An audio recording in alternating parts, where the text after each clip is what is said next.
Trading को ना एक एग्जाम की तरह समझना चाहिए, लेकिन ये वो एग्जाम नहीं है जिसमें सफलता सिर्फ बाजार के ज्ञान से मिलती हो। मार्क डगलस की किताब ट्रेडिंग इन द जोन के आधार पर आज हम समझेंगे कि असली परीक्षा बाजार की नहीं बल्कि ट्रेडर के खुद के दिमाग की होती है। कभी सोचा है कि इतने पढ़े लिखे और अपनी अपनी फील्ड के माहिर लोग जैसे डॉक्टर, वकील, यहाँ तक कि साइंटिस्ट भी अक्सर बाजार में पैसा क्यों गंवा देते हैं?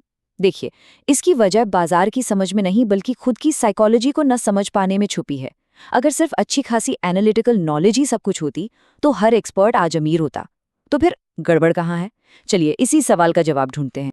ये आंकड़े एक कड़वी सच्चाई सामने रखते हैं। सिर्फ 10% ट्रेडर्स ही लगातार प्रॉफिट कमा पाते हैं। इसका सीधा सा मतलब है कि बाकी 90% लोग या तो पैसा गंवा रहे हैं या फिर बस स्ट्रगल कर रहे हैं। तो ये साफ है कि कामयाबी सिर्फ अच्छे एनालिसिस से नहीं मिलती। असली खेल तो मनोविज्ञान का है, डर और लालच के बीच सही बैलेंस बनाने का। तो इस परीक्षा को पास करने के लिए हम इन टॉपिक्स को एक-एक करके समझेंगे। ये रहा हमारा पूरा स्टडी गाइड। चलिए, सबसे पहले उस बेसिक नॉलेज को समझते हैं जिसकी जरूरत हर ट्रेडर को होती है। इसे आप खेल में एंट्री की टिकट समझ सकते हैं, लेकिन ये जीत की गारंटी नहीं है। ट्रेडिंग में दो मेन टूल्स होते हैं। एक फंडामेंटल एनालिसिस, जो कंपनी की हेल्थ को देखकर उसकी असली कीमत का अंदाजा लगाता है, और दूसरा टेक्निकल एनालिसिस, जो प्राइस चार्ट्स और पैटर्न देखकर भविष्य के मूव्स को पहचानने की कोशिश करता है। लेकिन ये दोनों सिर्फ बाजार का एनालिसिस करते हैं, ट्रेडर के दिमाग का नहीं। और बस यहीं पर सबसे बड़ी कमी रह जाती है।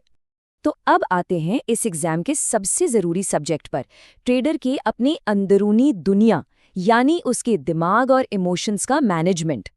यहाँ पर ना सोच में एक बहुत बड़ा बदलाव लाने की जरूरत है। प्रोफेशनल ट्रेडिंग का मतलब जोखिम से बचना नहीं बल्कि उसे एक तय प्लान के साथ मैनेज करना है। ज्यादातर लोग रिस्क से डरते हैं, लेकिन जो सफल ट्रेडर्स होते हैं वो इसे अपने काम का एक जरूरी हिस्सा मानते हैं और इसे सही तरीके से मैनेज करना सीखते हैं। ये जो 3 स्टेप्स की आसान सी प्रक्रिया है ना, ये ट्रेडिंग को एक जुए से एक स्ट्रक्चर्ड बिजनेस ऑपरेशन में बदल देती है। हर ट्रेड से पहले अपने रिस्क और रिवॉर्ड को तय कर लेना, इमोशंस को इस खेल से बाहर रखने का इकलौता तरीका है। और ये बात उस माइंडसेट शिफ्ट को बिल्कुल सही तरीके से बताती है जिसकी हम बात कर रहे थे। जोखिम से डरने की बजाय उसे इस प्रोसेस का एक नॉर्मल और ज़रूरी हिस्सा मानकर चलना। चलिए अब आखिरी स्तंभ की ओर बढ़ते हैं और देखते हैं कि कैसे सही सोच और विश्वास अपनाकर लगातार सफलता के लिए एक मजबूत ढांचा तैयार किया जा सकता है। यहाँ जो अंतर है ना, उस पर ध्यान दीजिए। एक प्रोफेशनल ट्रेडर संभावनाओं और अपने सिस्टम पर फोकस करता है, किसी एक ट्रेड के नतीजे पर नहीं।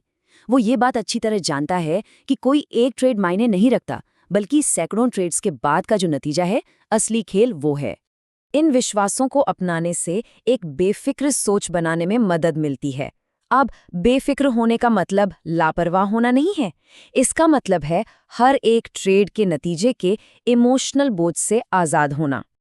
देखिए, ये विकास का एक बिल्कुल साफ रोड मैप है। पहले नियमों को सख्ती से मानना, फिर अपनी दिमागी गलतियों को पहचानना और सुधारना, और आखिर में एक ऐसी स्टेज पर पहुंचना जहां सही फैसले लेना आपकी आदत बन जाए। तो चलिए इन सभी स्तंभों को एक साथ जोड़ते हैं और समझते हैं कि ट्रेडिंग की असली परीक्षा आखिर है क्या। और सबसे जरूरी बात यही है, कामयाबी बाहर से नहीं अंदर से आती है। ये अनुशासन, जिम्मेदारी और बाजार की अनिश्चितता को संभालने के लिए बनी एक मजबूत सोच से मिलती है। बाजार को कंट्रोल करने की कोशिश करने की बजाय खुद को कंट्रोल करना ही जीत की चाबी है। एक लगातार सफल ट्रेडर बनने की राह पर खुद से पूछने के लिए ये आखिरी और सबसे जरूरी सवाल है,